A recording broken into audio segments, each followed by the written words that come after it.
how it all went south. The sun had barely risen over Yukon, Oklahoma, when the tranquility of Mirage Street was shattered forever.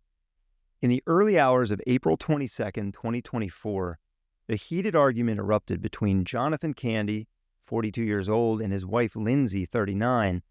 What followed was a nightmare that would haunt the community for years to come, and I think as we talk more about this story, that really is a true statement that, this is a recent story, so it's been in the news and it's a big deal now, but I think this is kind of every small town has a story that gets talked about for the next 20 years. I mean, it's just in conversation comes up, and I think this, for that town, is going to be one.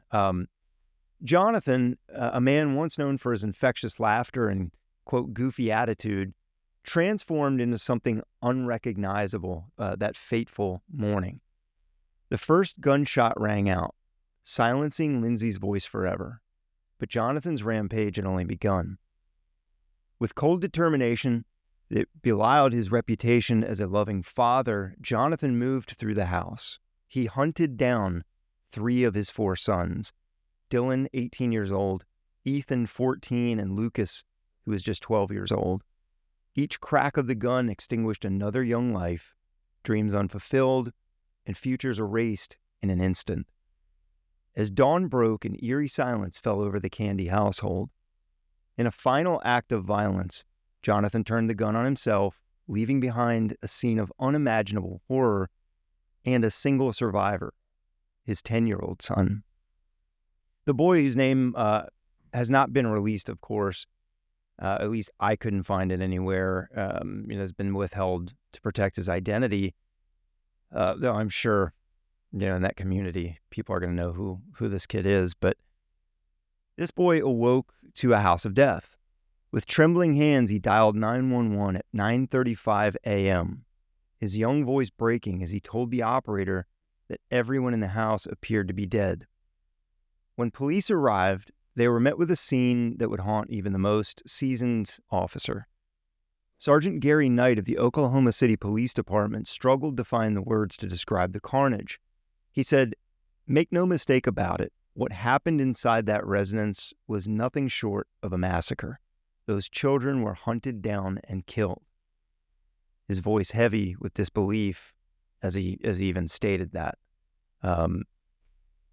As investigators combed through the house, they uncovered a chilling arsenal. 5 guns, including a shotgun with 1 fired cartridge and a revolver from which 5 bullets had been fired. Each weapon told a part of the tragic story that unfolded within those walls. The young boy later stated that though he had apparently slept through the killings, he was awoken in the middle of the night by the fire alarm. And that's mind-blowing to me, because if that shotgun was fired, and I did not see, which victim was killed with which, whether I would assume almost that the shotgun maybe he used on himself. But, I mean, a shotgun in a house, inside of a house that goes off to sleep through that is... That's... Wow. That's a lot. That's a lot.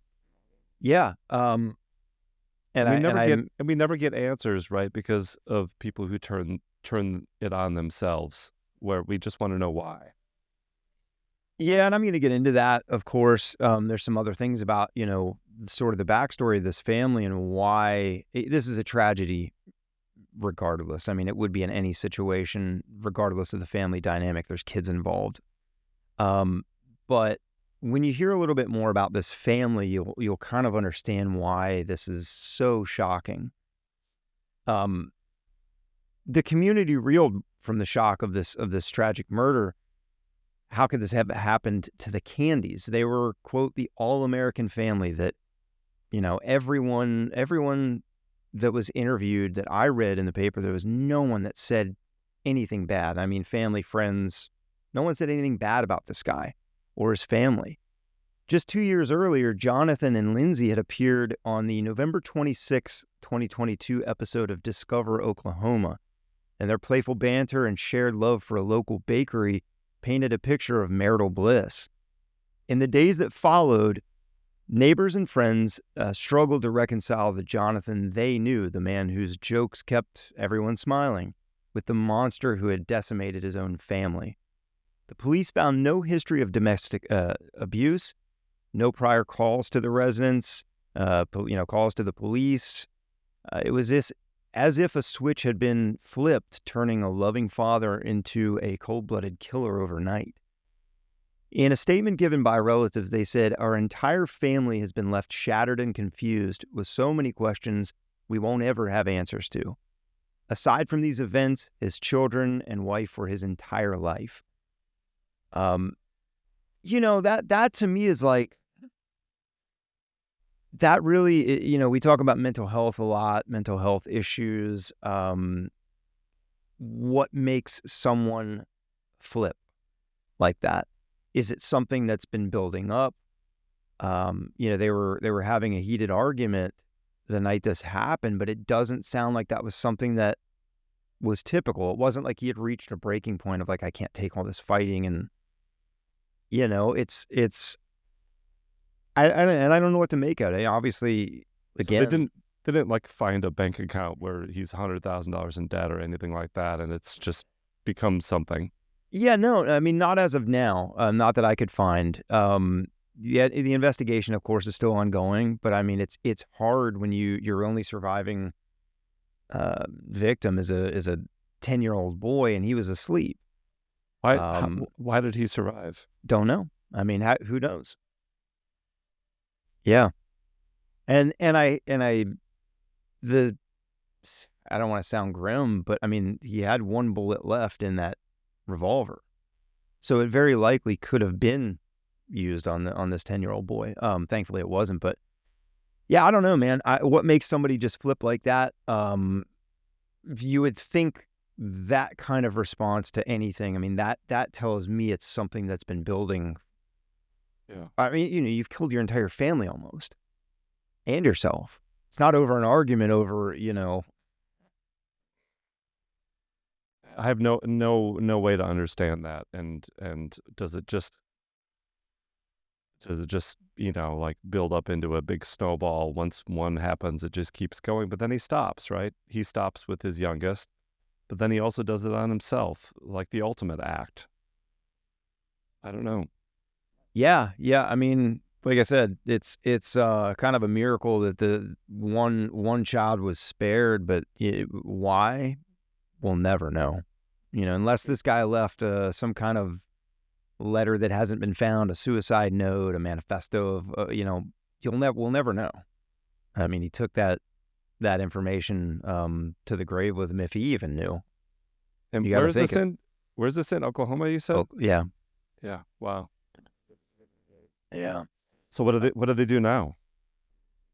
I mean, as an investigator, I don't even know what you would, again, like you said, looking through bank records, looking through text messages and emails, maybe, did the wife cheat on him, and that could have been a catalyst, or I think you just look for things like that, because everyone in the family is going, his kids and his wife are his whole world. You know what I mean? Like, this is the last thing that we would ever expect someone to tell us was the cause of this. So, I don't know. Where do you look? Where do you look for answers? Yeah, I almost don't have much to add because I don't know what to say about it. You know what I'm saying? Like, I almost, like, what do you say? Like, this is not, it's all, tied up in a nice, package, and we know exactly what happened, and it was tragic. Here, it's tragic, and we don't know anything about what happened. Yeah, and again, man, that's the kicker when someone does something like this and takes their own life. I mean, you just, unless they leave a note or there's some obvious sign of, like, they've gotten a threatening letter from, they owed a gambling debt or whatever it is, and you can go, oh, well, that must have been it. Yeah, they're just, as of now, maybe they'll find something. But as of now, there's no reason known. As the community grappled with the grief, they rallied around the sole survivor, and a GoFundMe campaign raised over $30,000 in just 2 days, a testament to the outpouring of support for that young boy who had lost everything. And you got to think, too, I mean, yes, he's got some other family, but this kid's brothers and sisters, his mom and his dad are gone when he wakes up in the morning. And I can't imagine that. Like you wake up in the morning and everything about your life and your future and everything you thought you knew is completely wiped away. Think about that. There's a period of time where he wakes up and there's no other adult that is living in that house. There's like but as there's a no one 10-year-old boy, else what at do you all do? living. Yeah, that's what I mean. Like Yeah. this kid, does he pick up the phone? Does he go to the neighbors? Like being a 10-year-old kid, just being in a home by yourself, right, can be scary enough. Think Sure. about this. And what do you do? And what do you think?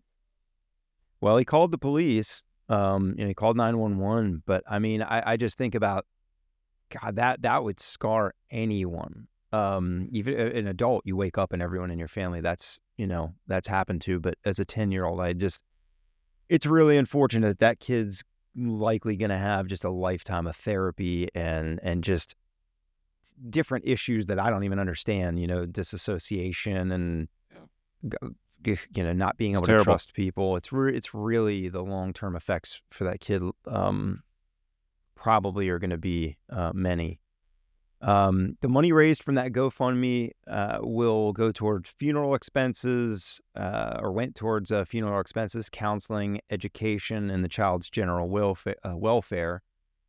The family, led by Lindsay's brother Brent Remorowski, chose to focus on the victims rather than the perpetrator.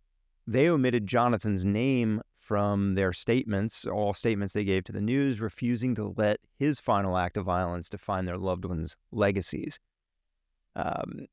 Didn't put his name anywhere on the GoFundMe. It was, her name, the son of her, not him. So, and I don't know. As the sun set on Yukon and the days following the tragedy, the community was left with more questions than answers, as we've talked about. What had driven Jonathon to commit such a heinous act? Why had the youngest son been spared? The silence from the Candy household on Mirage Street offered no explanations, only a reminder of the fragility of life and the devastating impact of domestic violence. Investigators fear that they may never know what prompted Candy to end the lives of all but one of his family members. So, maybe that will change as time goes on.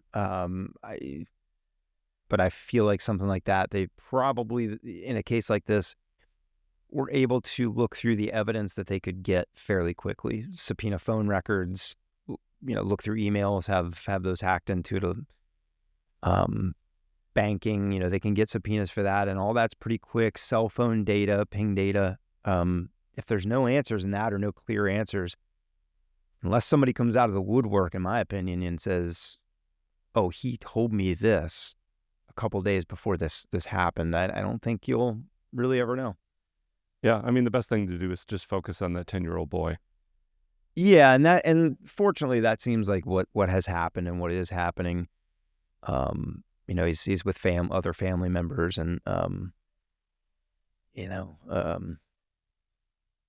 tragic story, man. I just I came across that, and there's not anything I can add, like you said, or you can add about trying to piece together why something like this happens. But